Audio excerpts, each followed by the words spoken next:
नमस्कार दोस्तों, R K study 94 YouTube channel पर है आप सभी का एक बार फिर से स्वागत है। दोस्तों, मनोविज्ञान में मॉडल पेपर सोल्व कर रहे थे और हमने जो पिछला मॉडल पेपर सहित 12 मॉडल पेपर सोल्व कर लिए थे। दोस्तों, मैं एक और नया मॉडल पेपर लेकर आपके सामने आज फिर से उपस्थित हुआ हूं। ठीक है, बहुत ही अच्छे मैंने प्रश्न बनाए और आप सभी का रेस्पॉन्स भी वास्तव में बहुत अच्छा आ रहा है। आप सभी वास्तव में धन्यवाद के पात्र हैं, एकदम से अच्छा प्रयास कर रहे हैं। दोस्तों, आप में से किसी ने भी हमारे चैनल को अभी तक सब्सक्राइब नहीं किया तो सबसे पहले सब्सक्राइब करें, बेल आइकन बटन को दबाएं, वीडियो को लाइक करें और अपने सारे दोस्तों के साथ में ज्यादा से ज्यादा शेयर करें। दोस्तों, फिर भी किसी प्रकार की कमी वगैरह रहती है तो आप कमेंट बॉक्स में जरूर कमेंट करें। एक मेरा आप सभी से अनुरोध है कि जो भी स्टूडेंट्स वीडियो देख रहा है, जब वीडियो पूरा हो जाता है, पूरा होने के बाद में वीडियो को जब YouTube पर अपलोड कर दिया जाता है, दोस्तों 2 मिनट के बाद में आपको क्या करना है, YouTube को ओपन करना है। वहां पर जो वीडियो है उसमें आपको कैसा लगा उसके संबंध में 1, 2, 5 आपको जितने लगे अच्छे, आपको उतने कमेंट जरूर करने। मेरी एक बात आप सभी को याद रखनी है ना, मैं लास्ट में आपको और बताऊंगा। वीडियो के अंत में फिर से मिलते हैं। शुरुआत करते हैं आज के पहले प्रश्न की। ठीक है, बहुत ही खतरनाक प्रश्न बनाया दोस्तों। आज का जो हमारा पहला प्रश्न है, आज का पहला प्रश्न, निम्न में से कौन सा कर्ण अधिगम पटार से संबंधित नहीं है। आज का पहला प्रश्न, निम्न में से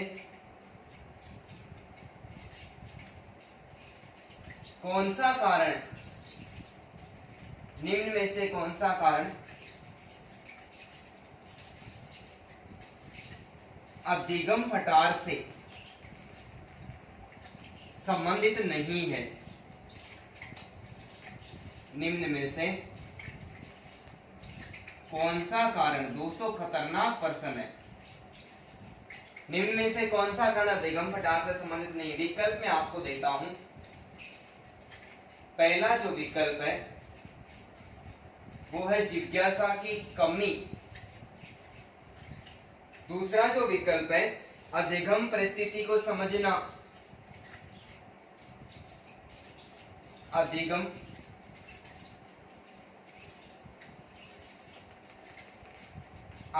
परिस्थिति को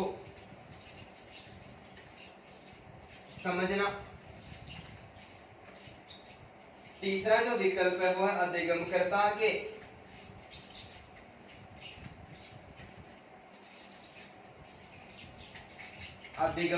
के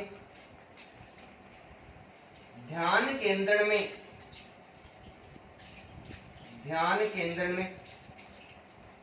कमी या ध्यान विचलन।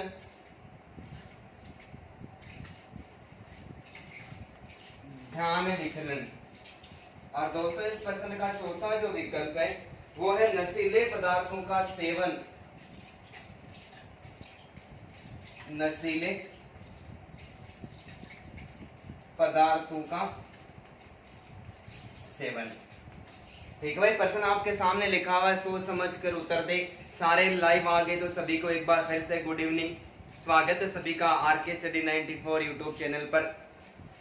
ठीक है दोस्तों, साफ दिखाई दे रहा है सभी के पास, आवाज भी आ रही है सबके पास में।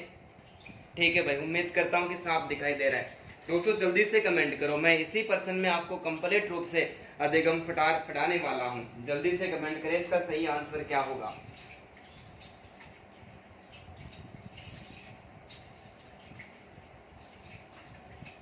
बताओ भाई, निम्न में से कौन सा कारण अधिगम पटार से संबंधित नहीं। जिज्ञासा की कमी, अधिगम परिस्थिति को समझना, अधिगम कर्ता के ध्यान केंद्र में कमी या ध्यान विचलन और नशीले पदार्थों का सेवन।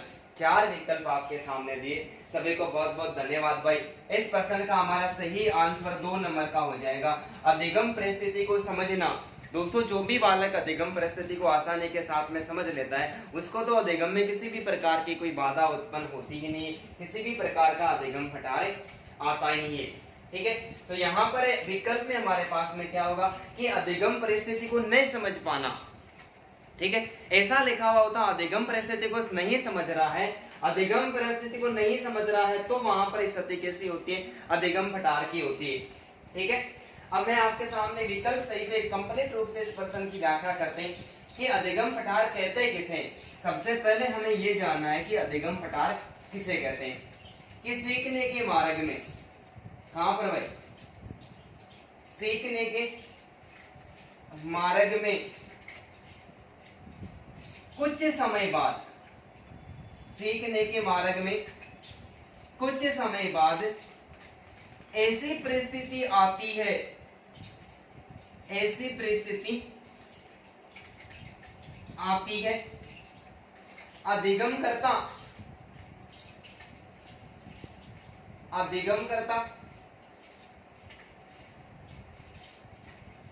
बार बार अभ्यास के बाद भी,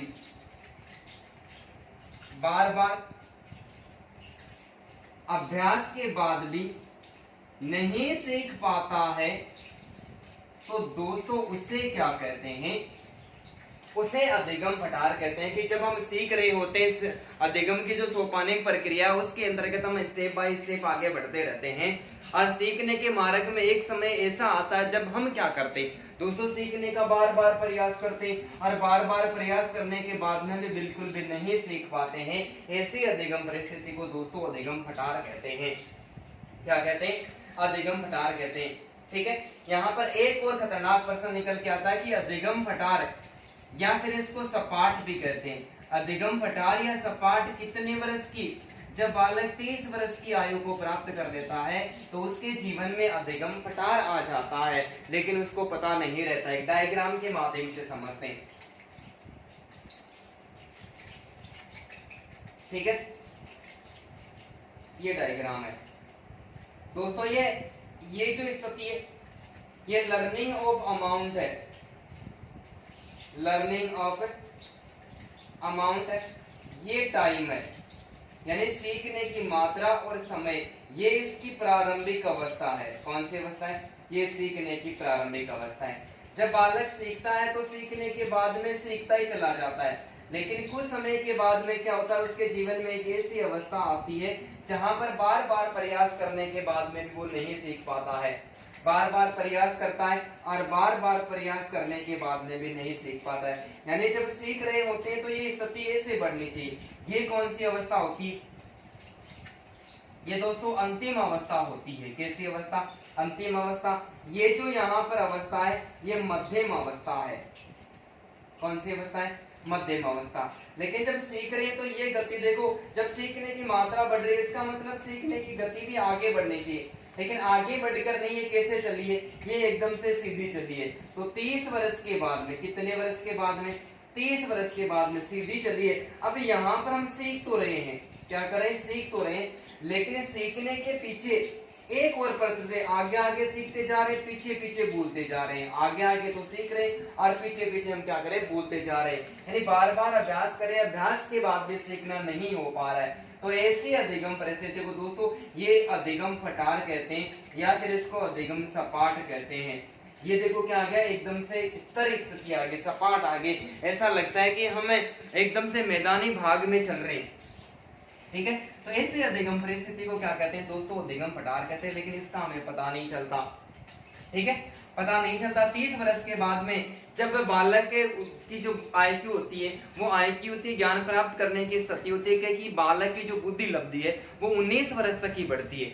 19 वर्ष के बाद में उसका 30 वर्ष तक ज्ञान बढ़ता है और 30 वर्ष के बाद में वो ज्ञान है वो वापस कम होने लग जाता है। तो उसके जीवन में क्या आ जाता है, अधिगम पठार या फिर सपाट आ जाता है। दोस्तों एक बार कोई 2 स्टूडेंट थे, कक्षा में बैठे थे। एक स्टूडेंट ने कहा कि यार मेरी जो माँ है, मेरी माँ के इतने लंबे बाल है, इतने लंबे बाल है कि उन बालों के अंतर्गत हम लोग क्या करते हैं, उन बालों में छुपा छुपाई का खेल खेलते हैं। दोस्तों क्या करते हैं, छुपा छुपाई का खेल खेलते हैं। एक बोला कि यार बस इतना सा ही है, बोले मेरी मम्मी के सर पर एक भी बाल नहीं है, मेरी मम्मी के सर पर एक बाल नहीं है। बोले मेरी मम्मी का सर एकदम से सपाट है, हम वहाँ पर तेल लगाते हैं और एक सारे स्टूडेंट से, हम जितने भी भाई बहन है सारे वहाँ पर फिसल पट्टी खेलते हैं। दोस्तों ये सपाट आता है, तो जो सपाट वाला स्टूडेंट है वहां पर समझ लेना कि उसको अधिगम नहीं हो रहा है। अब अधिगम के कुछ और कारण है वो मैं आपको बता देता हूँ, दिखा देता हूँ। ठीक है, अधिगम सामग्री के प्रति रुचि का अभाव। क्या हो जाएगा? अधिगम सामग्री के प्रति रुचि का अभाव। अधिगम सामग्री के प्रति किसका अभाव भाई? रुचि का अभाव। प्रोत्साहन की कमी। किसकी कमी? प्रोत्साहन की कमी, कोई गाइडेंस देने वाला ही नहीं होता है। इसके अलावा थकान है दोस्तों, पढ़ते पढ़ते थक जाते हैं, थकान भी अधिगम है पटार के संग आती है। आसपास का दूषित वातावरण, कैसा? आसपास का दूषित वातावरण, आसपास का कौन सा वातावरण? दूषित वातावरण। संवेगात्मक तनाव, संवेगात्मक तनाव, तनाव के साथ में बुद्धि, ठीक है, तनाव के साथ में बुद्धि एवं मानसिक स्तर,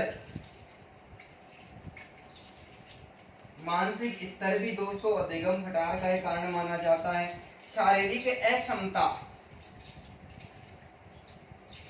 शारीरिक अक्षमता में जैसे कोई श्रवण दोष है, वाणी दोष है, श्रवण दोष में वाणी दोष है, ये शारीरिक अक्षमता के अंतर्गत आते हैं। और नशीले पदार्थों का सेवन है, विषय वस्तु के अंतर्गत रुचि का नहीं हो पाना है। दोस्तों बहुत सारे ऐसे कारण होते हैं, तो उम्मीद करता हूँ कि ये प्रश्न आपको समझ में भी आया होगा। और यदि ऐसा ही प्रश्न लिखा हुआ आता है तो बहुत सारे ऐसे कारण होते हैं जिसमें स्थिति एकदम से नेगेटिव आती है, वही अधिगम फटार का दोस्तों क्या माना जाता है? कारण माना जाता है। यहाँ पर ऐसा होता है कि अधिगम परिस्थिति को नहीं समझ पाना, क्या लिखा हुआ था? नहीं समझ पाना, नहीं समझ रहा है तो वो अधिगम फटार माना जाता। तो ठीक है, उम्मीद करता हूँ कि ये प्रश्न आपको आसानी के साथ में समझ में आया होगा। तो दोस्तों जल्दी से इसका स्क्रीनशॉट ले ले, बहुत ही गजब का प्रश्न है और मैंने कंप्लीट करवा दिया, चाहे कैसा भी प्रश्न पूछे। बिठा दो भाई, ठीक है।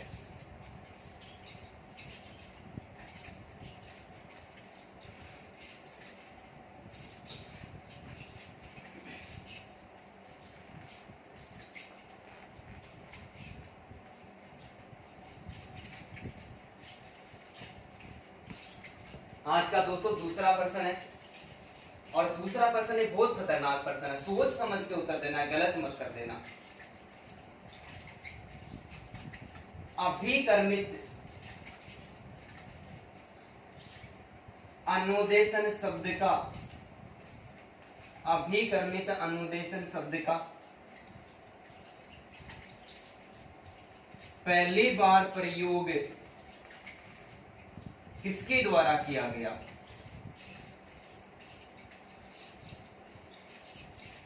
किसके द्वारा किया गया? दोस्तों प्रश्न को समझना है। अभिकर्मित अनुदेशन शब्द का पहली बार प्रयोग किसके द्वारा किया गया है? विकल्प में आपको देता हूं, सिडनी एल प्रेसी,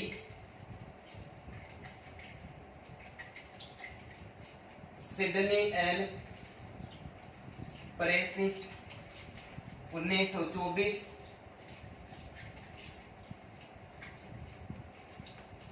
B.F. स्किनर 1954,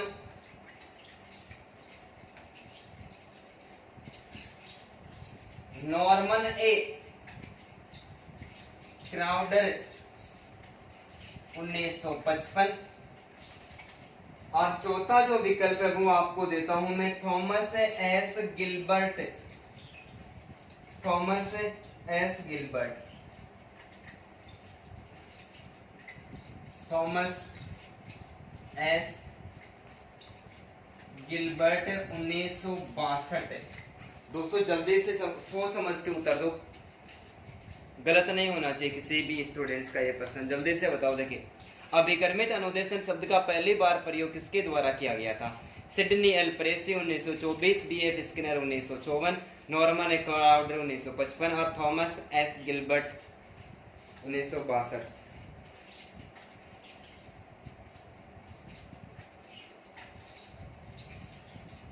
बताओ। देखिए जल्दी से कमेंट करो। प्रश्न मेरे को लगता है कि आप प्रश्न का आंसर गलत देने वाले हो, पर्सन की भूमिका को सोच समझ कर उत्तर देना है। धन्यवाद भाई सभी को। इस प्रश्न का दोस्तों सही आंसर 1 नंबर का होगा। अभिकर्मित अनुदेशन शब्द का पहली बार प्रयोग पूछा इसने, ठीक है। अभिकर्मित अनुदेशन शब्द का पहली बार प्रयोग सिडनी एल प्रेसी ने 1924 ईस्वी में किया था, लेकिन अभिकर्मित अनुदेशन शब्द का जो विकास है विकास बीएफ स्किनर ने 1954 ईस्वी के अंतर्गत किया था। और यहाँ पर एक और प्रश्न निकल के आता है कि अभिकर्मित जो अनुदेशन है ये स्किनर के क्रिया प्रसूत अनुबंधन के सिद्धांत पर आधारित है। ये प्रश्न दोस्तों एग्जाम में कम से कम 5-7 बार पूछा जा चुका है, ठीक है। तो अभिकर्मित अनुदेशन स्किनर के क्रिया प्रसूत अनुबंधन के सिद्धांत पर आधारित है, ठीक है। इसके अंतर्गत इसका विकास है इसका विकास वो बीएफ स्किनर के द्वारा 1954 ईस्वी में किया गया था, लेकिन अनुदेशन शब्द का पहली बार प्रयोग वो सिडनी एल प्रेसी के द्वारा किया गया था। और विकास किया तब बीएफ स्किनर ने एक सिद्धांत दिया था कि रेखीय अभिकर्मित अनुदेशन, रेखीय अभिकर्मित जो अनुदेशन है, रेखीय अभिकर्मित अनुदेशन का विकास है वो किसके द्वारा किया गया था? बीएफ स्किनर के द्वारा किया गया था। नॉर्मन ए क्राउड ने 1955 ईस्वी में, दोस्तों बहुत सारे प्रश्न निकल गए, साकीय अभिकर्मित अनुदेशन, साकीय अभिकर्मित अनुदेशन शब्द का या फिर अनुदेशन का प्रतिपादन नॉर्मन ए क्राउड के द्वारा किया गया था। और अवरोही अभिकर्मित अनुदेशन, अवरोही अभिकर्मित अनुदेशन है। और रिट की एग्जाम में जो पहले की एग्जाम रिट की लगी थी उसमें पूछा गया था कि मेथेटिक जो अधिगम अनुदेशन है उसका प्रतिपादन किसके द्वारा किया गया? तो ये थॉमस, इसको अवरोही या मैथमेटिक अभिकर्मित अनुदेशन कहते हैं। क्या कहते हैं? मैथमेटिक अभिकर्मित अनुदेशन। दोस्तों देखो कितने सारे प्रश्न निकल के आ गए। प्रश्न सबसे पहला क्या बना है? अभिकर्मित अनुदेशन शब्द का पहली बार प्रयोग किसके द्वारा किया गया? सिडनी एल प्रेसी के द्वारा किया गया था। अभिकर्मित अनुदेशन का विकास किसके द्वारा किया गया था? बीएफ स्किनर के द्वारा 1954 ईस्वी में किया गया था। रेखीय अभिकर्मित अनुदेशन का प्रतिपादन भी बीएफ स्किनर ने 1954 ईस्वी में किया था। एक और प्रश्न निकल के आया कि अभिकर्मित अनुदेशन है बीएफ स्किनर के क्रिया प्रसूत अनुबंधन का सिद्धांत उस पर आधारित माना जाता है। साथ ही अभिकर्मित अनुदेशन शब्द का जो प्रयोग है वो नॉर्मन ए क्राउड के द्वारा किया गया था। अवरोही या मैथमेटिक अभिकर्मित अनुदेशन है, इसका जो प्रतिपादन है वो थॉमस एवं गिलबर्ट के द्वारा किया गया है। किसके द्वारा? थॉमस एवं गिलबर्ट के द्वारा किया गया है। ठीक है भाई। आज का प्रश्न संख्या 3 और सोच समझ के आंसर देना है। दोस्तों परिभाषा है एक खतरनाक। किस विचारक का मानना था कि किस विचारक का मानना था कि अभिप्रेरणा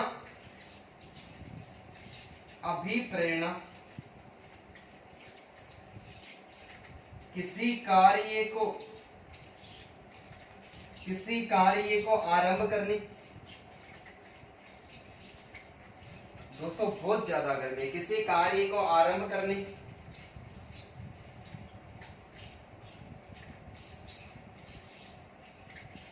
जारी रखने तथा उसे नियमित करने की प्रक्रिया है, तथा उसे नियमित करने की प्रक्रिया है।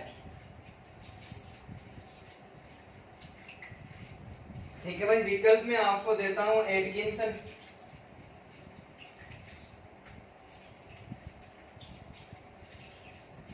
दूसरा जो विकल्प देता हूं मैं आपको सीवी गुड,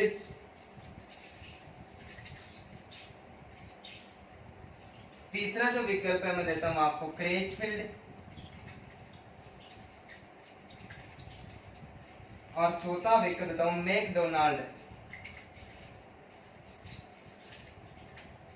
दोस्तों जल्दी से कमेंट करके बताओ इसका सही आंसर क्या होगा।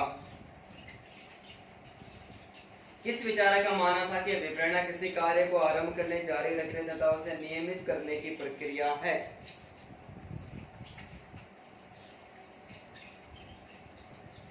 गलत नहीं होना चाहिए भाई किसी भी स्टूडेंट का।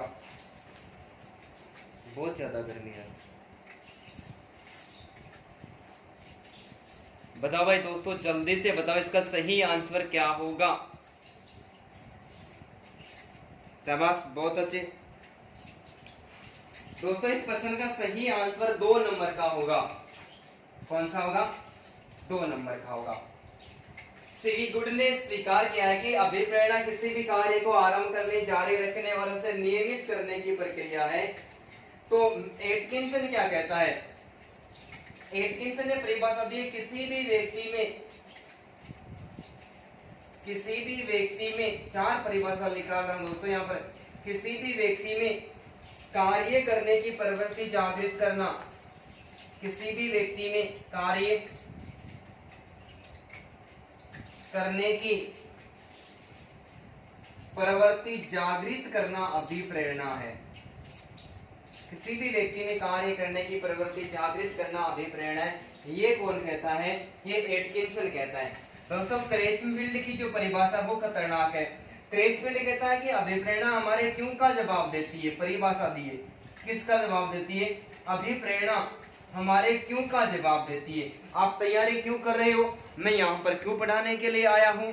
व्यक्ति बाजार में क्यों जाता है? कोई व्यक्ति खाना क्यों खाता है? बुद्धि के आधार पर व्यक्ति अलग अलग कैसे होते हैं? सारे व्यक्तियों का जो व्यक्तित्व होता है वो एक जैसा क्यों नहीं होता है? इन सारे प्रश्नों का जो आंसर है वो कहाँ पर दिया जाता है? अभिप्रेरणा के अंतर्गत दिया जाता है। तो ये परिभाषा किसके द्वारा दी गई? क्रेचफील्ड। क्रेचफील्ड कहता है कि अभिप्रेरणा हमारे क्यों का जवाब देती है, जबकि मैकडोनाल्ड कहता है कि अभिप्रेरणा व्यक्ति के अंदर ऊर्जा परिवर्तन है। अभिप्रेरणा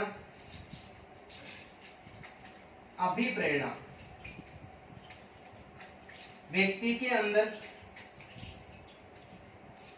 कैसा परिवर्तन है दोस्तों? ऊर्जा परिवर्तन है। अभिप्रेरणा व्यक्ति के अंदर ऊर्जा परिवर्तन है। ये परिभाषा किसके द्वारा दी गई है दोस्तों? ये परिभाषा मैकडोनाल्ड के द्वारा दी गई है। तो उम्मीद करता हूँ कि देखो एक प्रश्न से 4-4, 5-5 प्रश्न निकल के आ रहे हैं। तो दोनों प्रश्न ये भी आपको आसानी के साथ में समझ में आए होंगे। तो दोस्तों इनका भी एक बार आप स्क्रीनशॉट ले लो।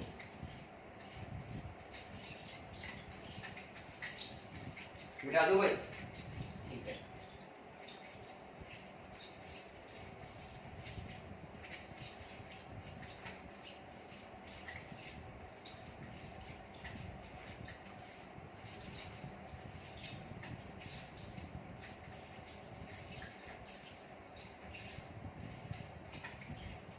चौथा प्रश्न है दोस्तों, प्रश्न थोड़ा सा घुमाया हुआ है और ध्यान पूर्वक उत्तर देना है। ठीक है, प्रश्न क्या है? चौथा प्रश्न आज का 16 पीएफ व्यक्तित्व जो प्रश्नावली है, 16 पीएफ व्यक्तित्व प्रश्नावली में 16 पीएफ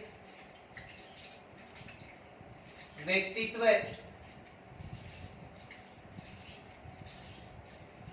प्रश्नावली में पद या प्रश्नों की संख्या कितनी थी भाई?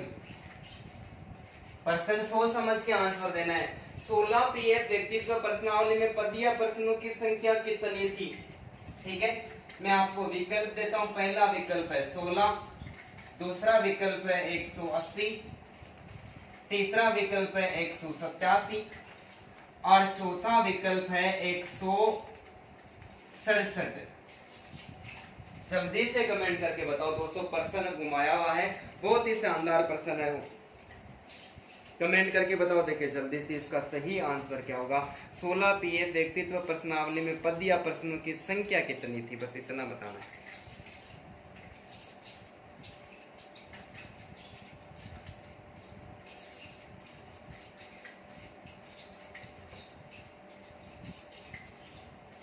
बताओ, देखिए जल्दी से।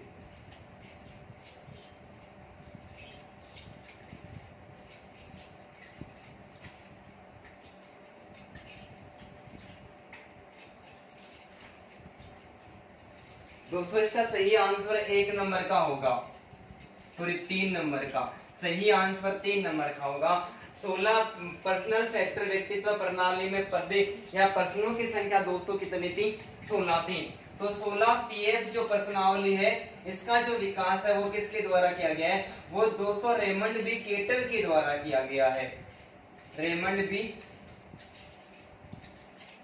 केटल के द्वारा किया गया है। ठीक है, और ये प्रश्नावली किस काम में आती है? ये व्यक्तित्व का परीक्षण करने की एक प्रश्नावली मानी जाती है। किसका? व्यक्तित्व का। व्यक्तित्व का परीक्षण करने की एक प्रश्नावली मानी जाती है, जिसके अंतर्गत प्रश्नों की संख्या कितनी मानी जाती है? प्रश्नों की संख्या दोस्तों 16 मानी जाती है। प्रश्नों की जनसंख्या 16 मानी जाती है। सॉरी, प्रश्नों की संख्या 187 मानी जाती है, जिनको 16 व्यक्तित्व कारकों से संबंधित है। जो 16 व्यक्तित्व कारकों से संबंधित है, 16 व्यक्तित्व कारकों से संबंधित है। तो दोस्तों यहाँ पर भी देखो 3 प्रश्न निकल गए हैं। प्रश्न क्या कि 16 पीएफ पर्सनालिटी फैक्टर व्यक्तित्व प्रश्नावली में पद या प्रश्नों की संख्या 187 मानी गई है। 16 पीएफ प्रश्नावली का प्रतिपादन रेमंड बी केटल के द्वारा किया गया है। ये व्यक्तित्व के परीक्षण का करती है, उसका व्यक्तित्व का परीक्षण करने का काम करती है। और इसमें प्रश्नों की संख्या 187 माने गए, जो 16 व्यक्तित्व कारकों से क्या है? संबंधित है। ठीक है भाई, थोड़ा सा अलग प्रश्न था। प्रश्न संख्या 5 है और 5वां प्रश्न आपको सोच समझ के उत्तर देना है। मूल्यांकन से संबंधित प्रश्न है और प्रश्न हमारा है कि मूल्यांकन उपयोगी है। मूल्यांकन उपयोगी है। मूल्यांकन क्यों उपयोगी है? विकल्प में आपको देता हूं, विद्यार्थी की प्रगति जानने में, विद्यार्थी की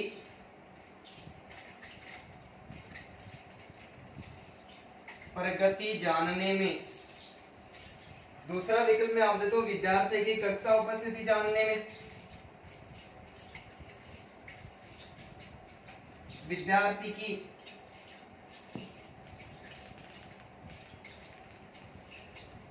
कक्षा उपस्थिति जानने में। तीसरा जो विकल्प है वो मैं आपको देता हूं, विद्यार्थियों का आचरण जानने में, विद्यार्थियों का आचरण जानने में। और चौथा विकल्प देता हूं, प्रश्न पत्र तैयार करने हेतु। गलत नहीं होना चाहिए किसी का भी, तैयार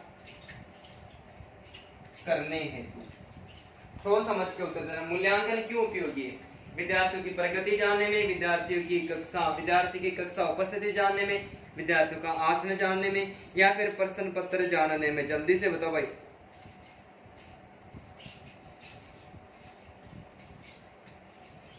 दोस्तों मूल्यांकन के लिए हमारा जो इसका बहुत बहुत धन्यवाद भाई सभी को। 1 नंबर का आंसर सही हो जाएगा। मूल्यांकन विद्यार्थियों की प्रगति जानने में तथा शैक्षणिक उद्देश्यों को प्राप्ति में, किसके लिए? विद्यार्थियों की प्रगति जानने एवं शैक्षिक उद्देश्यों की प्राप्ति में सहायक है। ठीक है, 2 प्रकार के स्थितियां निकल के आती है। मूल्यांकन का उपयोग क्यों किया जाता है? विद्यार्थी की प्रगति की, यानी 10वीं क्लास का बालक है और 10वीं क्लास के अंतर्गत उसका मूल्यांकन भी तो आवश्यक है, परीक्षा और टेस्ट भी तो आवश्यक है कि मूल्यांकन और टेस्ट परीक्षा और टेस्ट उस बालक की उससे गतिविधियों को भी तो व्यक्त करते हैं कि उन्होंने 8 महीने में, 10 महीने में, 5 महीने में सीखा क्या है, उसने अपने जीवन काल में कितनी प्रगति की है। और शैक्षणिक जो उद्देश्य होते हैं, उन उद्देश्य को किस सीमा तक उन बालकों ने प्राप्त किया है या फिर नहीं किया है, उद्देश्यों की प्राप्ति बालक को हुई है या नहीं हुई है, इसके लिए क्या किया जाता है दोस्तों? मूल्यांकन किया जाता है। 6वां प्रश्न है दोस्तों, बहुत ही खतरनाक प्रश्न है, सोच समझ के उत्तर देने वाला प्रश्न है कि मूल्यांकन की कोटि सूचक मापनियों में, मूल्यांकन की कोटि सूचक कोटि सूचक मापनियों में कौन सी विधि शामिल नहीं है? कौन सी विधि शामिल नहीं है? दोस्तों बहुत ही बेहतरीन और खतरनाक प्रश्न है। मूल्यांकन की कोटि सूचक मापनियों में कौन सी विधि शामिल नहीं है? विकल्प में आपको दे रहा हूं युग्मित तुलना विधि,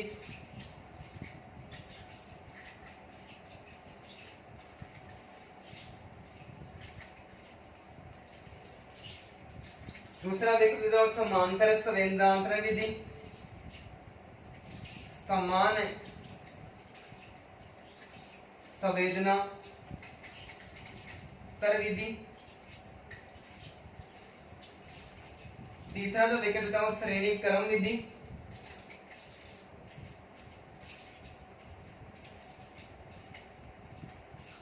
और चौथा विकल्प देता हूं उद्दीपक मूल्यांकन विधि।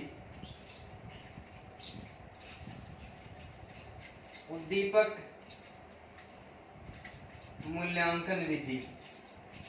दोस्तों जल्दी से कमेंट करके बताओ, सोच समझ के उत्तर देना है।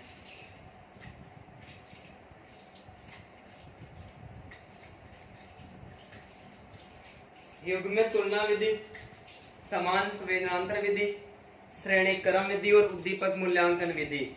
मूल्यांकन की कोटि सूचक मापनियों में कौन सी विधि शामिल नहीं है? जल्दी से कमेंट करके बताओ दोस्तों।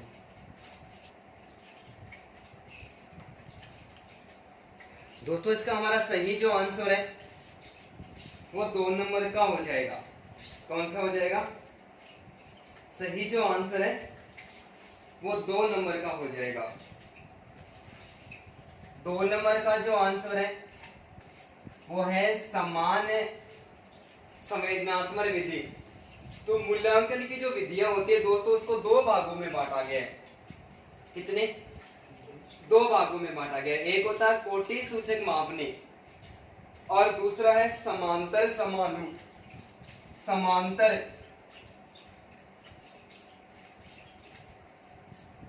समानुपात मापनी। ठीक है, मूल्यांकन की मापनियों को 2 भागों में बांटा गया है, कोटि सूचक मापनी और समांतर समानुपात मापनी।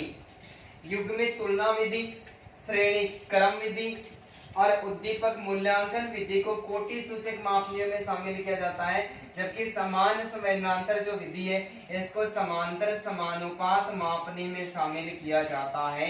तो 2 नंबर का विकल्प यहाँ पर हमारा क्या हो जाएगा? गलत हो जाएगा कि कोटि सूचक मापनियों की समान संवेदनांतर विधि शामिल नहीं है, ये समांतर समानुपात मापने के अंतर्गत शामिल की जाती है।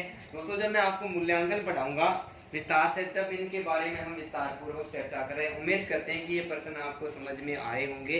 तो दोस्तों जल्दी से स्क्रीनशॉट ले लो। आज के प्रश्न बहुत ही खतरनाक है दोस्तों।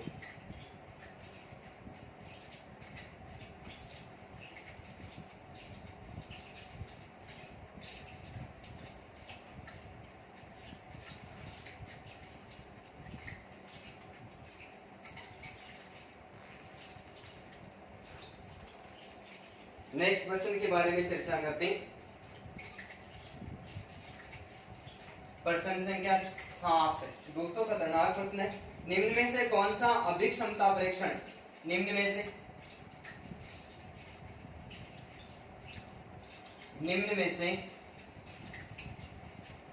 कौन सा अभिक्षमता परीक्षण,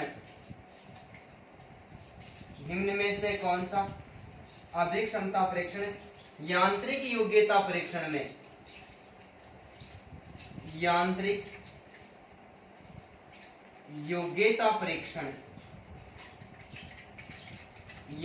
योग्यता परीक्षण में शामिल नहीं है?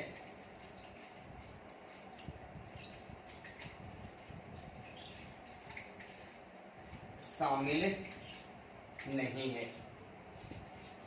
विकल्प में आपको देता हूं दृष्टि एवं श्रवण परीक्षण, दृष्टि एवं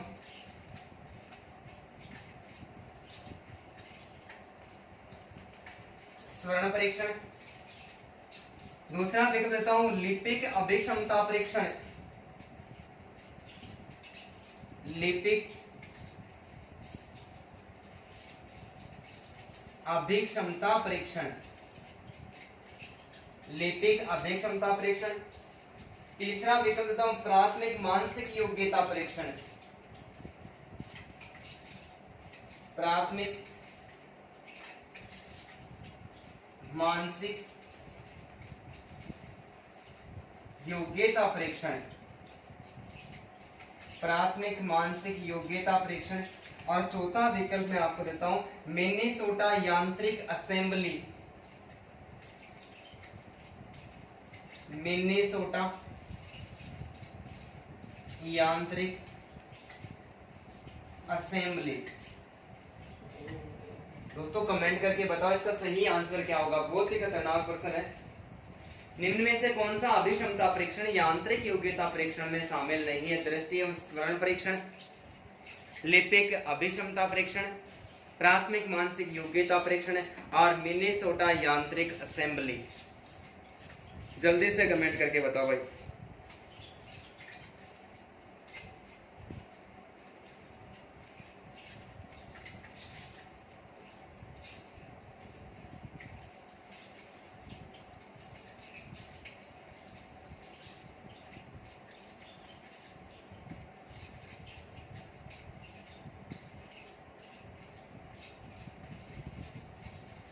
दोस्तों इसका सही आंसर 2 नंबर का हो जाएगा। क्या हो जाएगा? सही आंसर 2 नंबर का हो जाएगा। अभिक्षमता जो परीक्षण है उसमें जो विशिष्ट परीक्षण है, अभिक्षमता जो परीक्षण है और उसमें जो दोस्तों विशिष्ट परीक्षण है, उन विशिष्ट परीक्षणों को 2 भागों में बांटा गया है। कितने भागों में? 2 भागों में, जिसमें एक है यांत्रिक योग्यता परीक्षण, यांत्रिक योग्यता परीक्षण, और दूसरा है लिपिक अभिक्षमता परीक्षण, लिपिक अभिक्षमता परीक्षण। कि अभिक्षमता जो परीक्षण है उसके जो विशिष्ट परीक्षण है, कौन से दोस्तों? विशिष्ट परीक्षणों को 2 भागों में बांटा गया है, एक यांत्रिक योग्यता परीक्षण और दूसरा लिपिक अभिक्षमता परीक्षण है। तो प्रश्न क्या पूछा? यांत्रिक योग्यता परीक्षण में शामिल नहीं है। तो दृष्टि एवं श्रवण जो सुनने संबंधी और देखने संबंधी जो परीक्षण है वो यांत्रिक योग्यता परीक्षण से संबंधित है, जबकि प्राथमिक मानसिक योग्यता परीक्षण भी यांत्रिक योग्यता से संबंधित है, और मिनेसोटा यांत्रिक असेंबली भी यांत्रिक योग्यता परीक्षण से संबंधित है। बल्कि लिपिक अभिक्षमता परीक्षण है वो विशिष्ट परीक्षण का एक भाग माना जाता है। तो उम्मीद करता हूं कि ये प्रश्न भी आपको आसानी के साथ में समझ में आया होगा। ठीक है भाई। अब देखो हम नेक्स्ट प्रश्न की बात करते हैं। 8वां जो प्रश्न है दोस्तों, 8वां में सोच समझ के उत्तर देने वाला प्रश्न है कि कार्यकारी स्मृति की व्याख्या करने के लिए कार्यकारी स्मृति की व्याख्या, कार्यकारी स्मृति की व्याख्या करने के लिए बहुतत्व मॉडल दोस्तों खतरनाक प्रश्न है, सोच समझ के उत्तर देना है।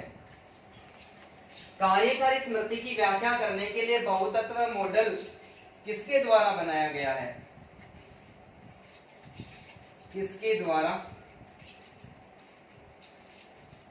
बनाया गया है? किसके द्वारा बनाया गया? मैं विकल्प आपको यहां पर देता हूं, थॉर्नडाइक। दूसरा विकल्प देता हूं आपको बेडेल। तीसरा जो विकल्प देता हूं मैं आपको क्रेक व लॉकहार्ट, क्रेक व लॉकहार्ट, और चौथा विकल्प देता हूं विलियम एडलर। दोस्तों कमेंट करके जल्दी से बताओ, प्रश्न किसी का भी गलत नहीं होना चाहिए, सोच समझ के उत्तर देने वाला प्रश्न है। कार्यकारी स्मृति की व्याख्या करने के लिए बहुतत्व मॉडल किसके द्वारा बनाया गया? थॉर्नडाइक, बेडेल, क्रेक एवं लॉकहार्ट और विलियम एडलर के द्वारा।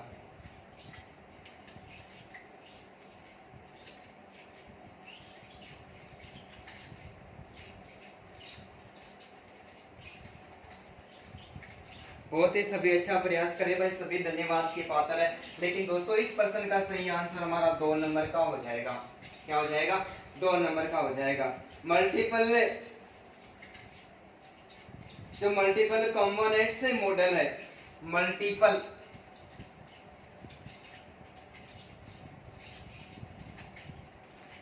कंपोनेंट्स मॉडल है, इस मॉडल का जो प्रतिपादन है वो 1896 ईस्वी में, कब भाई?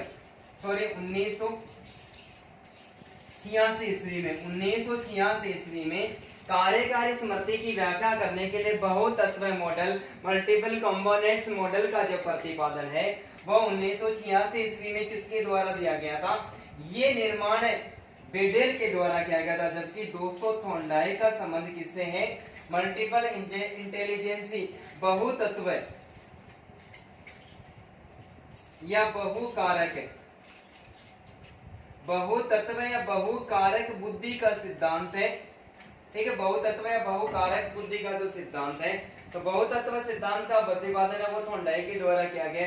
जबकि बहुतत्व मॉडल कार्यकारी स्मृति के अंतर्गत किसके द्वारा किया गया? विकसित बेडेल के द्वारा किया गया। किसके द्वारा? बेडेल के द्वारा किया गया है। तो उम्मीद करता हूं कि ये प्रश्न भी आपको आसानी के साथ में समझ में आया होगा। तो दोस्तों दोनों प्रश्नों का स्क्रीनशॉट ले लें।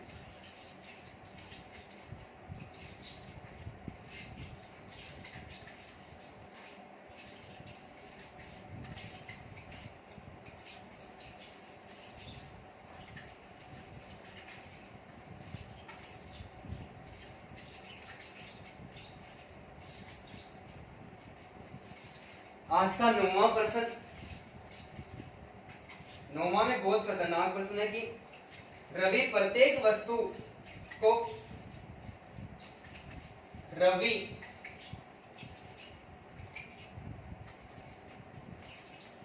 प्रत्येक वस्तु को उसके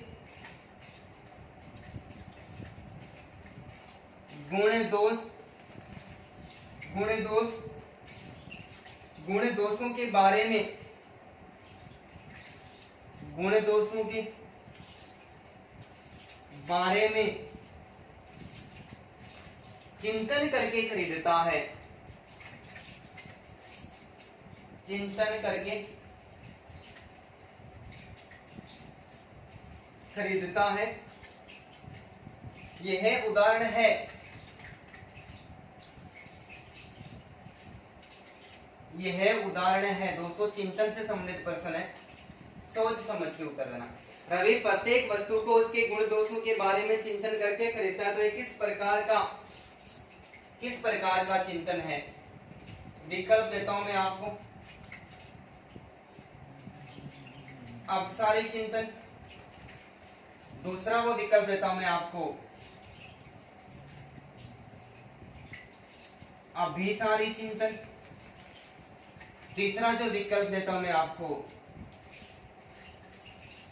स्वल्य चिंतन, चौथा विकल्प देता हूं कोई नहीं। दोस्तों जल्दी से कमेंट करके बताओ इसका सही आंसर क्या होगा। बताओ दोस्तों जल्दी से कमेंट करके बताओ इसका सही आंसर क्या होगा। पानी पी लेता हूं मैं इतने में, दोस्तों गर्मी बहुत ज्यादा है।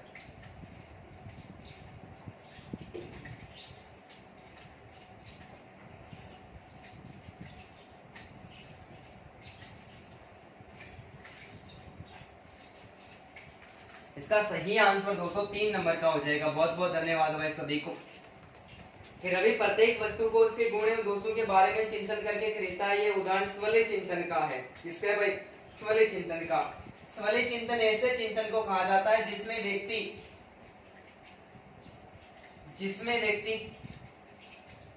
स्वल्य चिंतन ऐसे चिंतन को कहा जाता है जिसमें व्यक्ति अपने काल्पनिक विचार,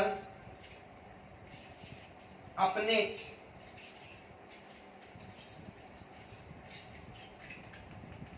काल्पनिक विचारों एवं इच्छाओं की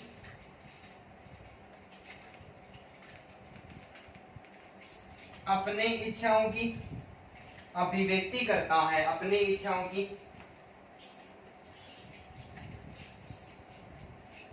अभिव्यक्ति करता है, जैसे स्वप्न,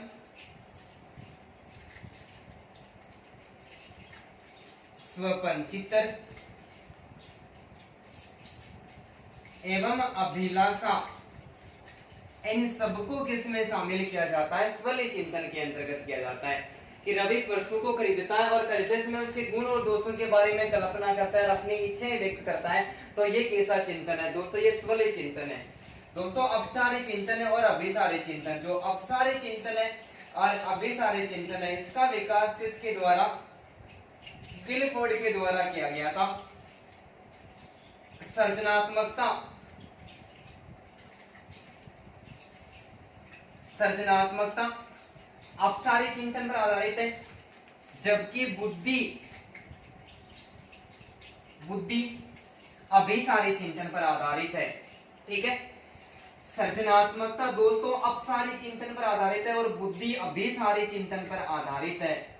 जब एक बालक किसी भी विषय वस्तु के बारे में सोच विचार करता है, क्या करता है? सोच विचार करता है, सोच विचार करके विस्तृत उत्तर देता है, इसका मतलब वो कौन सा चिंतन कर रहा है? वो अपसारी चिंतन करता है। और बालक यांत्रिक तरीके से सोचता हुआ एक सीधे निश्चित उत्तर पर पहुंच जाता है, तो दोस्तों उसको अभिसारी चिंतन कहते हैं। जैसे आपसे प्रश्न पूछा जाए कि पेड़ तथा मकान के बीच क्या संबंध है? पेड़ तथा मकान के बीच क्या संबंध है? यदि इसका हम आंसर देना है तो हमें सोच विचार करके देना पड़ेगा। यदि इस प्रकार का हम चिंतन करते हैं तो ये अपसारी चिंतन कहलाता है। ठीक है, सृजनात्मकता के अंतर्गत क्या होता है? सृजनात्मकता को अंग्रेजी भाषा में क्रिएटिविटी कहते हैं और ये लैटिन भाषा के क्रिएटिव से बना है, जिसका शाब्दिक अर्थ होता है निर्माण करने की योग्यता। क्या होता है? निर्माण करने की योग्यता। कि बालक अपनी मुख्य धारा से हट जाता है और फिर क्या करता है? किसी रचनात्मक कार्य करता है, तो उसको सृजनात्मकता कहते हैं। तो पेड़ तथा मकान के बीच क्या क्या संबंध है? इस प्रकार का चिंतन अपसारी चिंतन और सृजनात्मकता अपसारी चिंतन पर आधारित होती है। बुद्धि अभिसारी चिंतन पर आधारित होती है। व्यक्ति यांत्रिक तरीके से मशीनीकरण के तरीके से सोचता है, निश्चित उत्तर पर पहुंचता है, उसे अभिसारी चिंतन कहते हैं। जैसे प्रश्न आपसे ये पूछे कि भारत में पहला बुद्धि परीक्षण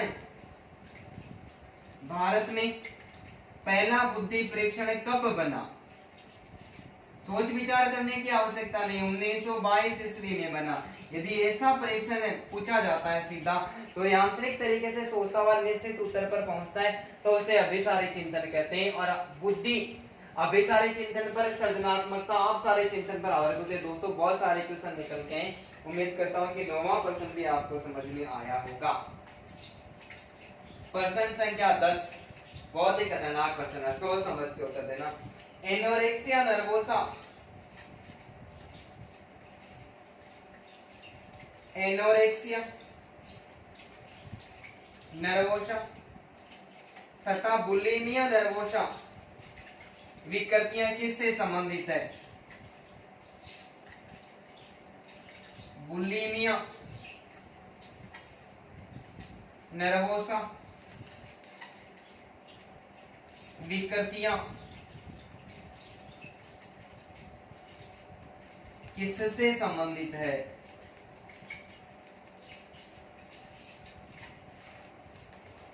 दोस्तों प्रश्न पहले मैं पढ़ा भी चुका हूं, मैंने तरीका बदल दिया है। भूख, प्यास, नींद एवं क्रोध। सोच समझ के आंसर दो भाई, जल्दी से कमेंट करो दोस्तों। प्रश्न है एनोरेक्सिया नर्वोसा तथा बुलिमिया नर्वोसा विकृतियां किससे संबंधित है? भूख से, प्यास से, नींद से या फिर क्रोध से? किसी का भी गलत नहीं होना चाहिए प्रश्न।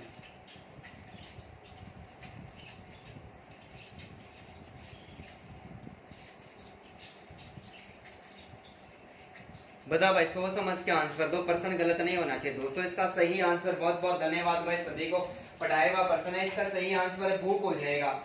एनोरेक्सिया नर्वोसा और बुलिमिया नर्वोसा दोस्तों किससे संबंधित है? भूख विकृति से संबंधित है। ठीक है, एनोरेक्सिया जो नर्वोसा होता है इसके बारे में हमने पहले पढ़ भी चुके हैं। एनोरेक्सिया नर्वोसा दोस्तों, एनोरेक्सिया नर्वोसा में व्यक्ति को मोटा होने का डर होता है। किसका? मोटा होने का डर होता है। मोटा होने का डर होता है तब क्या करता है कि वो भोजन कम कर देता है। क्या कर देता है? खाना कम कर देता है, और खाना कम करने से वो इतना पतला हो जाता है उसका शरीर कि उसका वजन है वो आवश्यकता से कम हो जाता है। ये एनोरेक्सिया नर्वोसा है। जबकि बुलिमिया जो नर्वोसा है, बुलिमिया नर्वोसा के अंतर्गत अधिक खाता है व्यक्ति। क्या करता है? अधिक खाता है, उसको भूख अधिक लगती है। ठीक है, अधिक खाता है, और अधिक खाने से यदि व्यक्ति इतना मोटा हो जाता है कि वो एक जगह से उठ ही नहीं पाता, इस प्रकार की कोई विकृति उसको बुलिमिया। तो ज्यादा खाने से जो विकृति पैदा होती है उसको बुलिमिया, कम खाने से जो विकृति पैदा होती है उसको एनोरेक्सिया नर्वोसा कहते हैं। और दोनों का संबंध किससे माना जाता है? भूख से माना जाता है। तो उम्मीद करता हूँ कि ये प्रश्न भी आपको समझ में आया होगा। तो दोस्तों इसका भी एक बार स्क्रीनशॉट ले लो जल्दी से, दोनों प्रश्नों का मिटा दो भाई। ठीक है,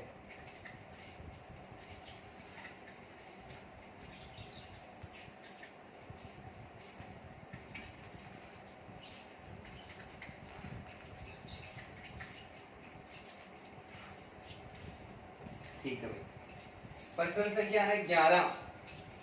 बहुत ही खतरनाक प्रश्न है 11वां प्रश्न भी दोस्तों, सोच समझ के उत्तर दें। हार्मोन से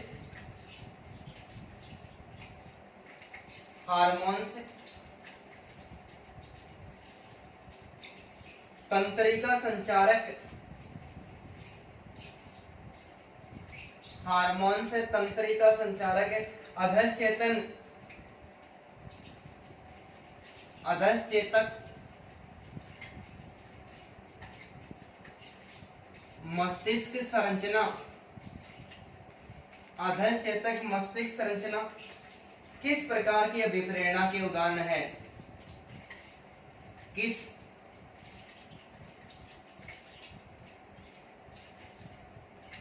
प्रकार की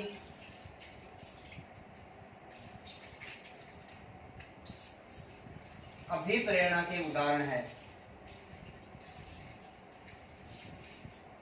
किस प्रकार के अभिप्रेरणा के उदाहरण है? हार्मोन से तंत्रिका संचालन, अधश्चेतक मस्तिष्क संरचना किस प्रकार की अभिप्रेरणा के उदाहरण है? मैं विकल्प आपको देता हूं। जैविक अभिप्रेरणा, पहला जो विकल्प है वो है जैविक अभिप्रेरणा। दूसरा विकल्प है मनोसामाजिक अभिप्रेरणा, मनोसामाजिक अभिप्रेरणा, मनोसामाजिक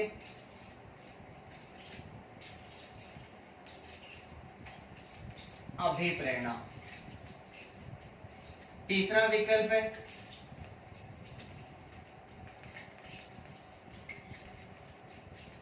मानसिक अभिप्रेरणा, और चौथा जो विकल्प है वो है भौगोलिक अभिप्रेरणा। दोस्तों सोच समझ के आंसर देना है।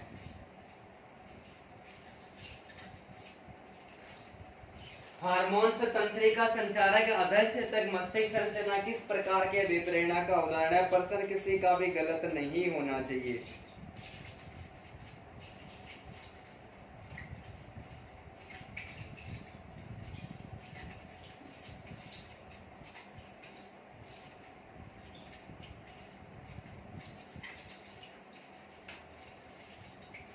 बताओ, देखिए जल्दी से दोस्तों कमेंट करो।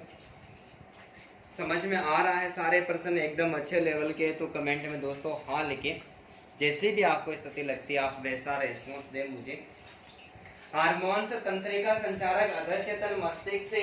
दोस्तों सभी को बहुत बहुत धन्यवाद। इसका सही आंसर 1 नंबर का हो जाएगा। जो जैविक कारक होते हैं उनको जन्मजात कारक बोलते हैं दोस्तों। क्या बोलते हैं? जन्मजात कारक होते हैं। और अर्जित जो कारक होते हैं उनको मनोसामाजिक कारक बोलते हैं। क्या बोलते हैं? मनोसामाजिक कारक बोलते हैं। ठीक है। तो अभिप्रेरणा 2 प्रकार की मानी जाती है, जैविक अभिप्रेरणा और मनोसामाजिक अभिप्रेरणा। जन्मजात जो कारक होते हैं वो जैविक अभिप्रेरणा से संबंधित होते हैं और अर्जित कारक होते हैं वो मनोसामाजिक अभिप्रेरणा से संबंधित होते हैं। तो हार्मोन्स तंत्रिका संचारक अधःचेतन मस्तिष्क की संरचना होती है वो जैविक अभिप्रेरणा के अंतर्गत शामिल की जाती है। किसके अंतर्गत? जैविक अभिप्रेरणा के अंतर्गत शामिल की जाती है। लेकिन हमसे प्रश्न ये पूछा कि एक व्यक्ति की गतिविधि है, इसके अलावा उसकी गतिविधि है, गतिविधि के साथ में दूसरे व्यक्तियों के साथ में उसका व्यवहार है, इस प्रकार का प्रश्न होता तो दोस्तों वो मनोसामाजिक अभिप्रेरणा होती। मानसिक अभिप्रेरणा और भौगोलिक अभिप्रेरणा के 2 भाग माने ही नहीं जाते हैं। तो दोनों विकल्प तो वैसे भी गलत हो गए।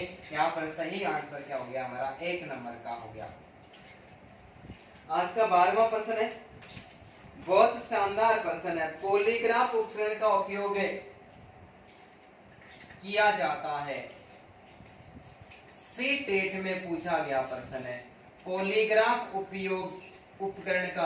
दोस्तों सी टेट और एचपी टेट की एग्जाम में पूछा गया प्रश्न है पॉलीग्राफ उपकरण का उपयोग किया जाता है। पॉलीग्राफ उपयोग जो उपकरण है उसका प्रयोग क्यों किया जाता है? विकल्प में आपको देता हूं। बुद्धि की पहचान करने के लिए,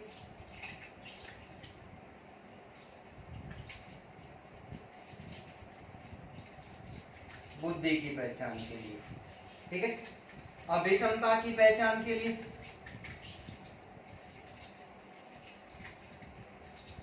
अभिक्षमता की पहचान के लिए,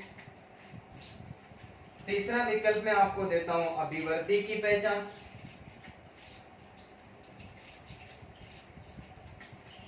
अभिवृद्धि की पहचान, और चौथा जो विकल्प है वो देता हूं मैं आपको झूठ की पहचान, झूठ की पहचान। दोस्तों जल्दी से कमेंट करो, आंसर सही होना चाहिए। किसी भी स्टूडेंट का, मेरे दोस्त का आंसर गलत नहीं होना चाहिए। दोस्तों आज का लेवल थोड़ा क्यों ज्यादा हाई था, प्रश्न बहुत खतरनाक थे। तो पॉलीग्राफ उपकरण का उपयोग किया जाता है बुद्धि की पहचान करने के लिए, अभिक्षमता की पहचान करने के लिए, अभिवृद्धि की पहचान करने के लिए, या फिर झूठ की पहचान करने के लिए।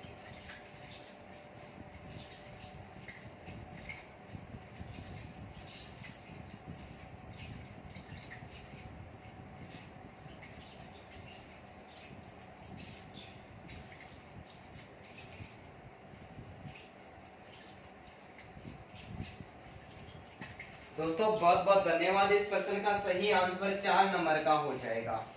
पॉलीग्राफ उपकरण का उपयोग है वो झूठ की पहचान करने के लिए किया जाता है। किसके लिए? झूठ की पहचान। यानी झूठ एक प्रकार का संवेग है। क्या है? एक प्रकार का संवेग है। तो संवेगों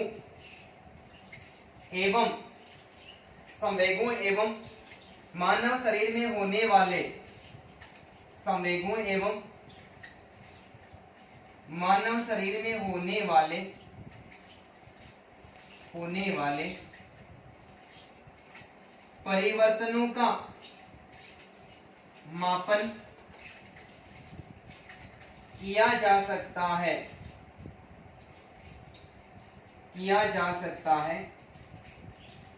जिसमें पॉलीग्राफ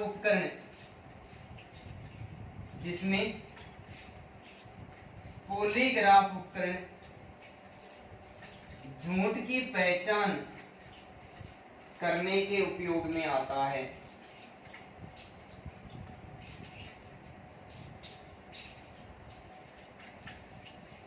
ठीक है भाई। पॉलीग्राफ उपकरण का उपयोग है वो झूठ की पहचान करने के लिए किया जाता है कि व्यक्ति में जो संवेग होते हैं और संवेग के अलावा मानव शरीर में किस प्रकार के कोई परिवर्तन हो रहे हैं, उन्हें सारे परिवर्तनों का मापन किया जा सकता है। और उन सारे उपकरण, अलग अलग जो उपकरण होते हैं उनमें से पॉलीग्राफ की एक प्रकार का उपकरण होता है जो किसकी पहचान करता है दोस्तों, वो झूठ की पहचान करता है। तो उम्मीद करता हूँ कि ये प्रश्न भी आपको आसानी के साथ में समझ में आया होगा। तो दोस्तों दोनों प्रश्नों का एक बार स्क्रीनशॉट ले लो और प्रश्नों की बात करते हैं।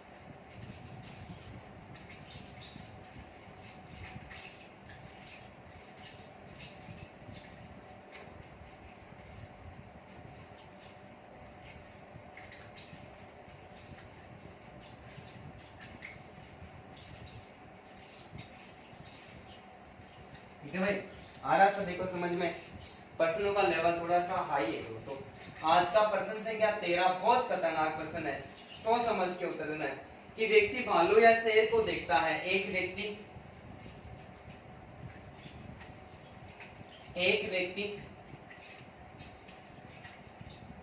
भालू या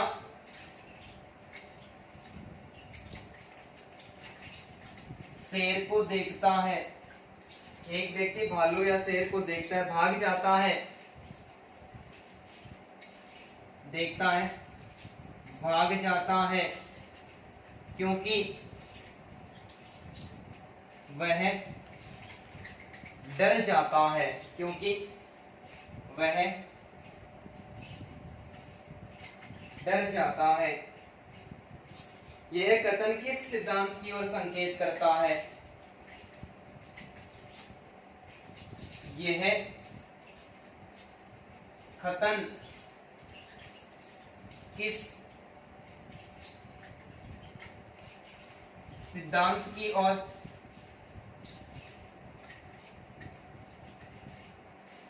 संकेत करता है? यह कथन किस सिद्धांत की ओर संकेत करता है? विकल्प देता हूं मैं आपको। केनन बोर्ड सिद्धांत, दूसरा विकल्प देता हूं जेम्स लांजे सिद्धांत, जेम्स लांजे सिद्धांत। तीसरा विकल्प देता हूं स्केटर सिंगर सिद्धांत, स्केटर सिंगर सिद्धांत। और चौथा विकल्प देता हूं मैं संज्ञानात्मक मूल्यांकन सिद्धांत।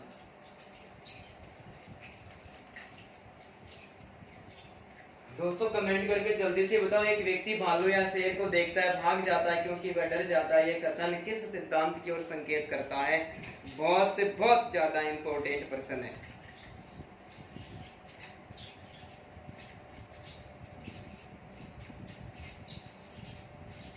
बताओ देखिए जल्दी से कमेंट करके, सही आंसर इस प्रश्न का क्या होगा?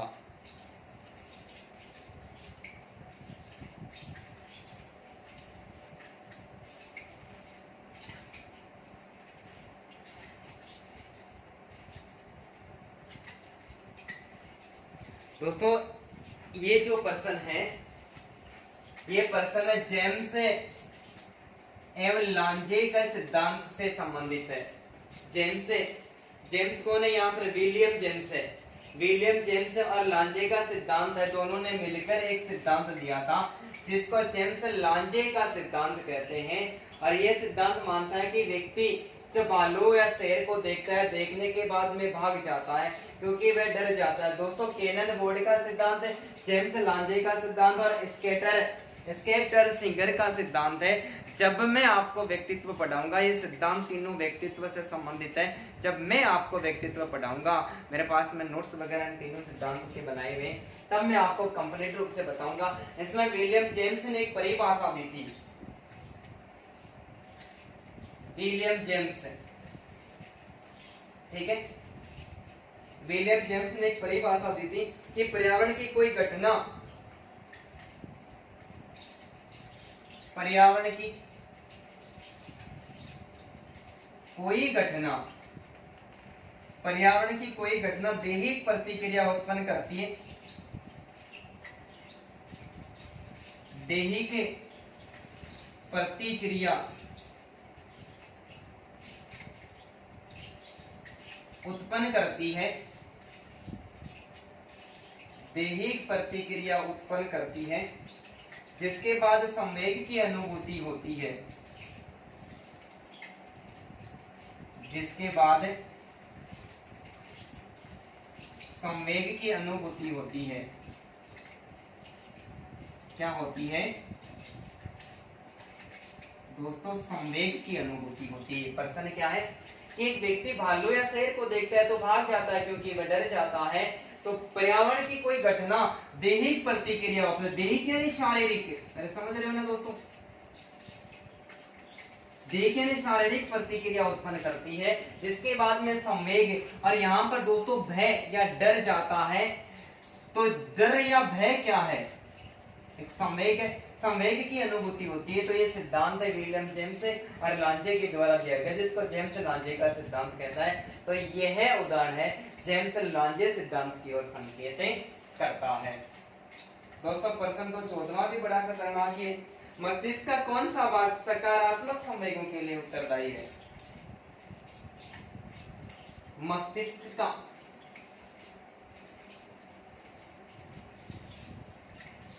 कौन सा भाग सकारात्मक संवेगों के लिए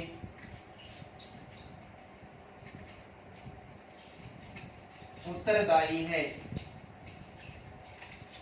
दोस्तों मस्तिष्क का कौन सा भाग है वह सकारात्मक संवेगों के लिए उत्तरदायी है? विकल्प में आपको देता हूं दायां गोलार्ध या भाग, दूसरा विकल्प देता हूं लिम्बिक तंत्र,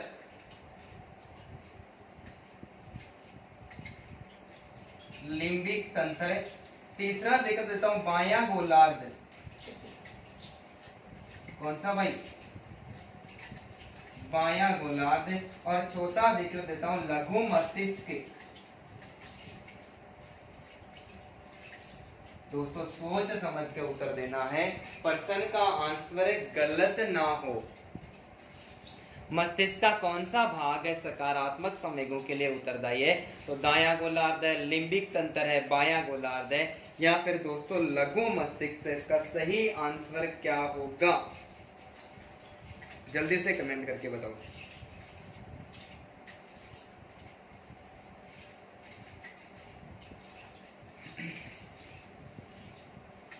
बताओ देखे जल्दी से कमेंट करके इसका सही आंसर क्या होगा।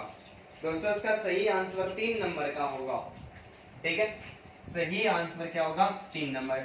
सकारात्मक संवेगों के लिए जो मस्तिष्क का बायां गोलार्ध या बायां भाग होता है वो उत्तरदायी होता है। 2 प्रश्न यहाँ से निकल के आते हैं दोस्तों। और नकारात्मक, कौन से?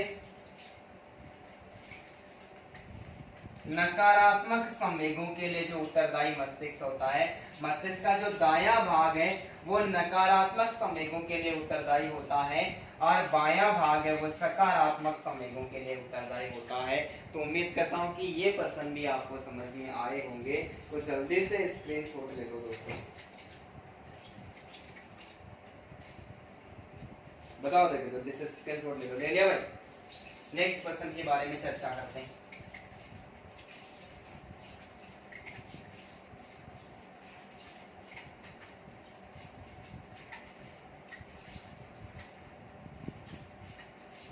ठीक है भाई, प्रश्न संख्या 15वां प्रश्न है, शिक्षण प्रक्रिया में मुख्य तत्व है। सोच समझ के उत्तर देना है, रीट की दृष्टि से बहुत ज्यादा इंपॉर्टेंट प्रश्न है। शिक्षण प्रक्रिया में मुख्य तत्व है, मुख्य तत्व शामिल है, ऐसा करना। शिक्षण प्रक्रिया में मुख्य तत्व शामिल है। सबसे जो पहला विकल्प है उसमें मैं आपको बताऊं अधिगमकर्ता,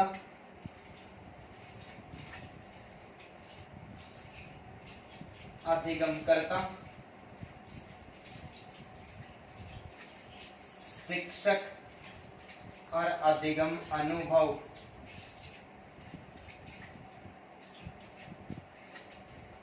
ठीक है, दूसरा जो विकल्प देता हूं मैं, अधिगम कर्ता शिक्षण अधिगम प्रक्रिया। अधिगम कर्ता शिक्षक अधिगम प्रक्रिया।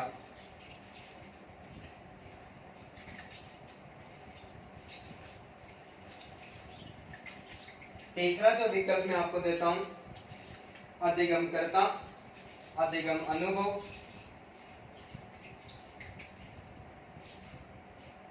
अधिगम कर्ता अधिगम अनुभव।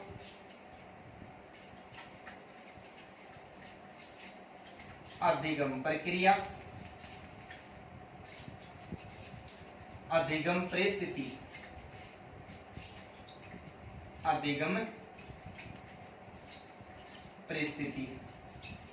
ठीक है, चौथा जो विकल्प है वो मैं आपको देता हूं, अधिगम कर्ता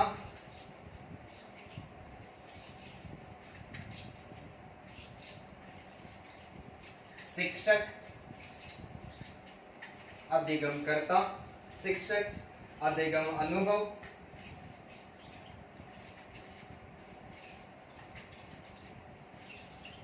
अधिगम प्रक्रिया।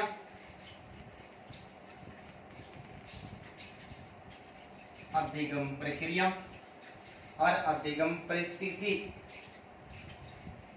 अधिगम परिस्थिति। दोस्तों कमेंट करके जल्दी से बताओ, पर्सन किसी भी स्टूडेंट्स का गलत नहीं होना चाहिए। शिक्षण प्रक्रिया के कौन कौन से तत्व शामिल है भाई?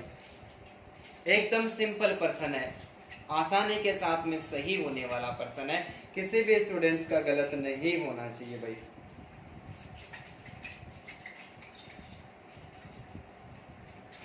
दोस्तों बहुत बहुत धन्यवाद सभी का। इस पर्सन का सही आंसर 4 नंबर का हो जाएगा। अधिगम कर्ता शिक्षक अधिगम अनुभव अधिगम प्रक्रिया और अधिगम परिस्थिति को किसमें शामिल किया जाता है?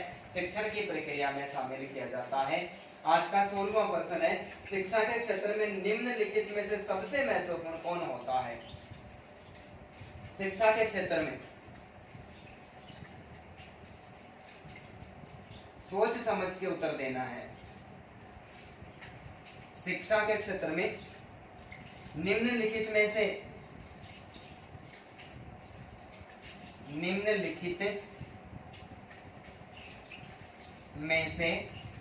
सबसे महत्वपूर्ण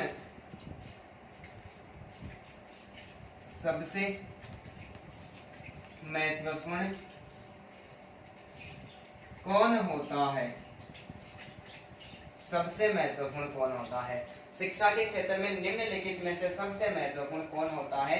विकल्प में आपको देता हूं, शिक्षक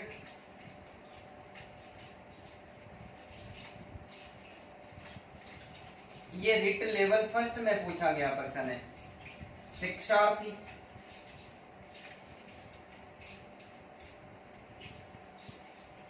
पाठ्यक्रम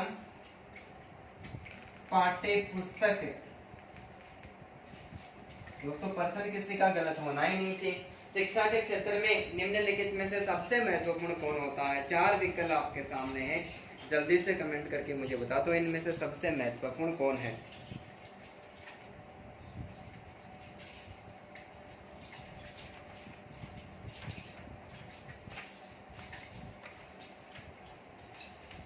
धन्यवाद भाई सभी को। इसका सही आंसर शिक्षार्थी हो जाएगा। क्या हो जाएगा? शिक्षार्थी हो जाएगा। कि शिक्षा के क्षेत्र में निम्न में से सबसे महत्वपूर्ण शिक्षार्थी, या फिर आपके सामने आ सकता है अधिगम कर्ता, या फिर आ सकता है विद्यार्थी।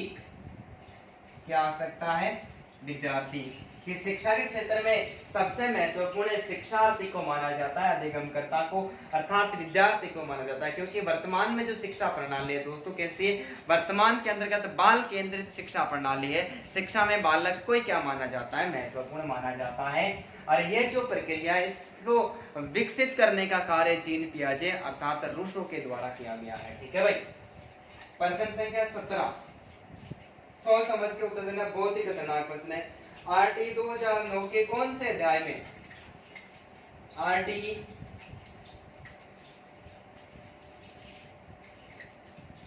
2009 के कौन से अध्याय में निःशुल्क व अनिवार्य शिक्षा का अधिकार दिया गया है। निःशुल्क एवं अनिवार्य शिक्षा का अधिकार दिया गया है। अधिकार दिया गया है। ठीक है, विकल्प देता हूं अध्याय 1,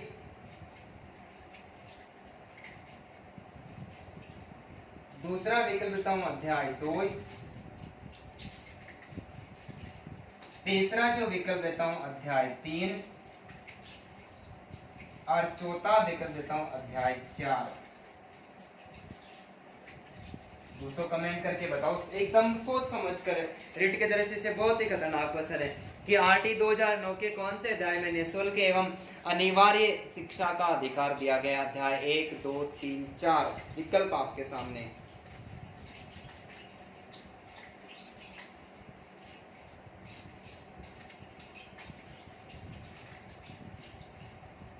बताओ देखिए जल्दी से कमेंट करके इसका सही आंसर क्या होगा। बहुत बहुत धन्यवाद भाई।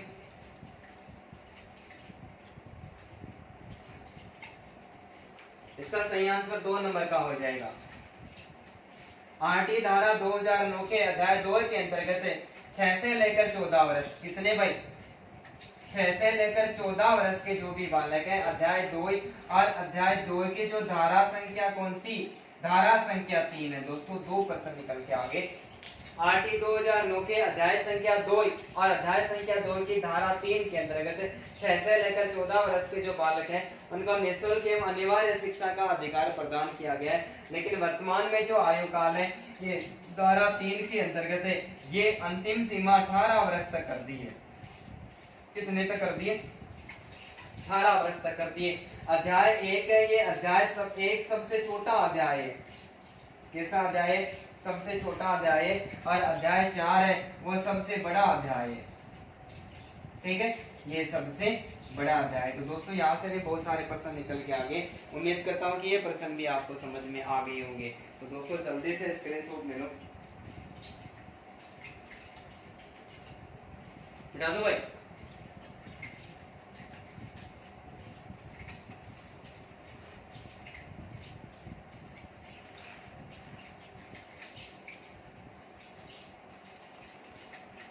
नेक्स्ट प्रश्न है प्रश्न संख्या 18। बहुत ही सिंपल प्रश्न है, आज का सबसे सरल प्रश्न है। भारत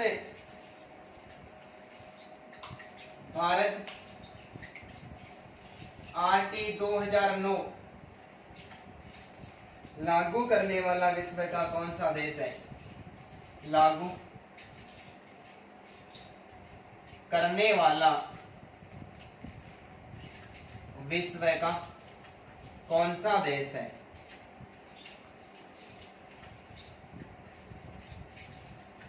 कौन सा देश है।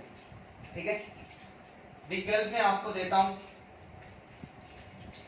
133वां, 134वां, 135वां और 136वां। दोस्तों गलत नहीं होना चाहिए, प्रश्न किसी भी स्टूडेंट का गलत नहीं होना चाहिए।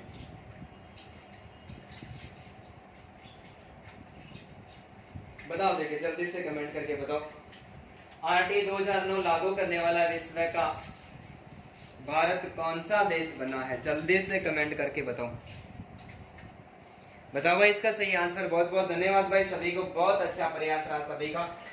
135वां देश है। आरटी 2009 लागू करने वाला विश्व का भारत कौन सा देश है। 135वां देश है। और 1 अप्रैल 2010 को आरटीई 2009 जम्मू एंड कश्मीर को छोड़कर संपूर्ण भारत में लागू हो गया था, लेकिन वर्तमान में भारत के ये सभी राज्यों में लागू है। जम्मू एंड कश्मीर में भी धारा 370 हटने के बाद में ये लागू हो गया है। प्रश्न संख्या 19 है, निम्न में से कौन एनसेप 2005 के अध्यक्ष थे? निम्न में से एक प्रश्न पूछा गया है, निम्न में से कौन नेशनल स्टीयरिंग कमेटी, नेशनल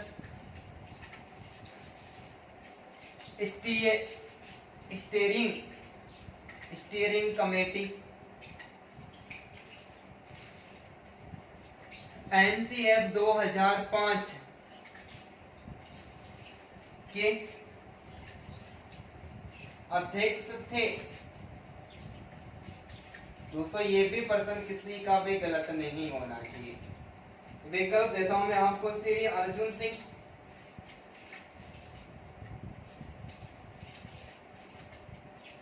दूसरा विकल्प देता हूं प्रोफेसर कृष्ण कुमार,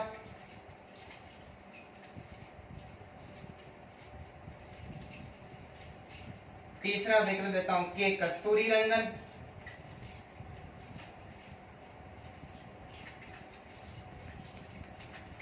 और चौथा जो विकल्प देता हूं प्रोफेसर यशपाल।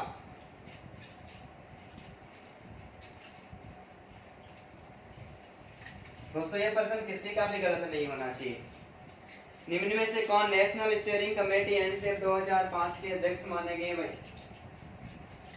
बताओ, देखिए जल्दी से कमेंट करके इसका सही आंसर क्या होगा।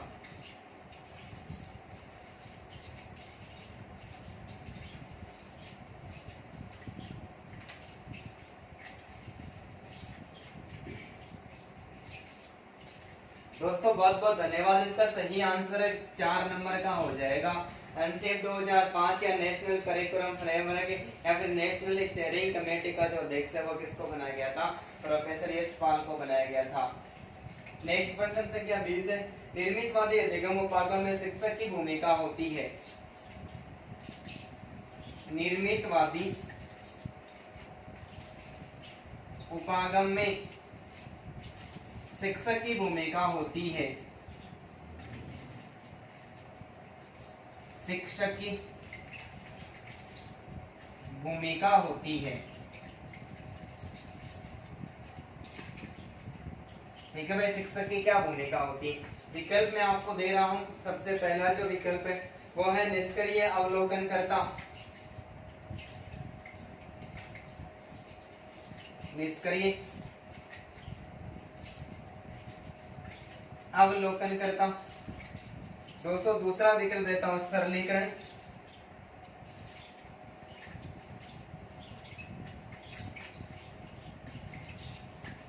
तीसरा विकल्प देता हूं कक्षा कक्ष प्रशासक।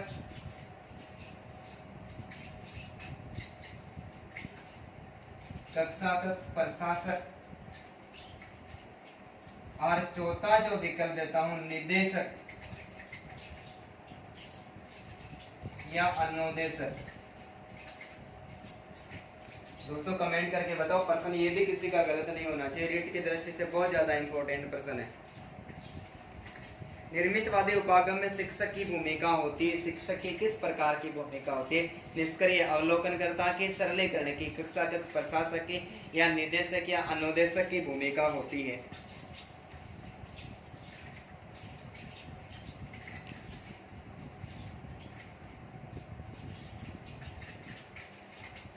बताओ भाई, निर्मितवादी उपागम में शिक्षक की भूमिका होती है। दोस्तों बहुत बहुत धन्यवाद। इसका सही आंसर 2 नंबर का हो जाएगा। ठीक है, निर्मितवादी जो उपागम होता है इसमें हमें एक बात याद रखनी है, निर्मितवादी उपागम दोस्तों छात्र केंद्रित होता है। कैसा होता है? ये छात्री केंद्रित तो होता है। सभी प्रकार की गतिविधियां होती है वो छात्र ही करता है। इसमें शिक्षक की जो भूमिका होती है वो सरलीकरण या फिर सहयोगी की होती है। किसकी होती है? सरलीकरण या सहयोगी की होती है। और आज का जो प्रश्न संख्या 21 है और आज के मॉडल पेपर का लास्ट प्रश्न है। दोस्तों पहले के मॉडल पेपर में थोड़े कम प्रश्न पढ़ेंगे, इसलिए मैंने आज थोड़े ज्यादा प्रश्न बना दिए। यदि एक ही परीक्षण को किसी का भी गलत नहीं होना चाहिए। यदि एक ही परीक्षण को एक ही समूह पर बार बार दोहराया जाए और उनके अंकों में समानता आती है,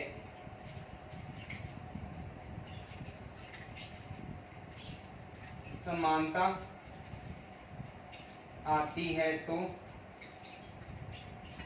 ऐसा परीक्षण माना जाता है।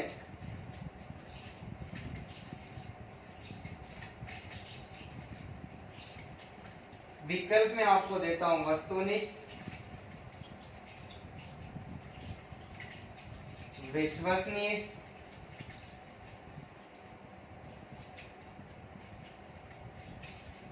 तीसरा देता हूं वेद और चौथा विकल्प देता हूं विभेदनशील। चौथा जो विकल्प है वो है विभेदनशील। दोस्तों जल्दी से कमेंट करके बता दो इस प्रश्न का सही आंसर क्या होगा। एक ही परीक्षण को एक ही समूह पर बार बार दोहराया जाए और उसके अंकों में समानता आती है तो ऐसा परीक्षण माना जाता है। दोस्तों ऐसे परीक्षण को क्या माना जाता है? वस्तुनिष्ठ परीक्षण होता है, विश्वसनीय परीक्षण होता है, वैध होता है या फिर विभेदनशील होता है। बहुत बहुत धन्यवाद भाई। इस प्रश्न का सही आंसर 2 नंबर का हो जाएगा। क्या हो जाएगा? 2 नंबर का। एक ही परीक्षण को एक ही समूह पर बार बार दोहराया जाता है और उसके अंकों में समानता आती है तो दोस्तों ऐसा परीक्षण ऐसा परीक्षण वो विश्वसनीय परीक्षण माना जाता है, जिसके बारे में हम विस्तार पूर्वक चर्चा कर भी चुके हैं। वैधता की बात करें तो हर परीक्षण का एक उद्देश्य होता है और कोई भी परीक्षण किसी भी उद्देश्य के लिए बनाया गया है और प्रत्येक उद्देश्य पर खरा उतरता है। तो दोस्तों ऐसा परीक्षण क्या माना जाता है? ऐसा परीक्षण एक वैध परीक्षण माना जाता है। क्या माना जाता है? वैध परीक्षण माना जाता है। तो एक बार स्क्रीनशॉट ले लो तीनों प्रश्नों का। उम्मीद करता हूं कि आज के सारे प्रश्न आपको समझ में आए होंगे। दोस्तों लेवल थोड़ा सा अच्छा था लेकिन सारे प्रश्न एग्जाम की दृष्टि से बहुत ज्यादा इंपॉर्टेंट थे। आप सभी मेरे साथ में इतने देर तक लाइव बने रहे, इसलिए आप सभी का तहे दिल से बहुत बहुत स्वागत है। सभी को एक बार फिर से गुड इवनिंग, जय हिंद, जय भारत। दोस्तों अभी तक भी आपने किसी भी स्टूडेंट्स ने हमारे चैनल को सब्सक्राइब नहीं किया है तो सबसे पहले सब्सक्राइब करें, बेल आइकन बटन को दबाएं, वीडियो को लाइक करें और अपने सारे दोस्तों के साथ में ज़्यादा से ज़्यादा शेयर करें। और एक और इम्पोर्टेंट बात दोस्तों, अब लाइव पूरा होने के तुरंत 2 मिनट के बाद में ये वीडियो यूट्यूब पर अपलोड हो जाएगा। तो आप यूट्यूब पर जाइए और वहाँ पर जाकर भी किसी ने लाइक नहीं किया तो लाइक करें और कैसा वीडियो आपको लगा उसके बारे में सारे स्टूडेंट, कम से कम एक स्टूडेंट 2 4 5 हो सके उतने ज़्यादा से ज़्यादा दोस्तों कमेंट करें। मैं आप सभी से ये उम्मीद करता हूँ कि आप मेरी इस बात पर एकदम से खरे उतरोगे। धन्यवाद सभी को।